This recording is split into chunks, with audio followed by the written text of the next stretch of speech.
yayi mana keta. Allah kai ne ka bani dama in furta waka ta masoyan da ba su san su yi rabewa.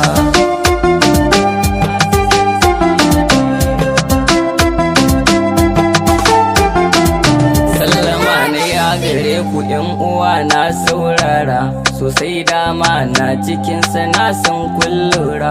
Kumar taba kaunar ku wallaba mai muku kyara, du'a ne a gare ku wacce ranku ya hadewa.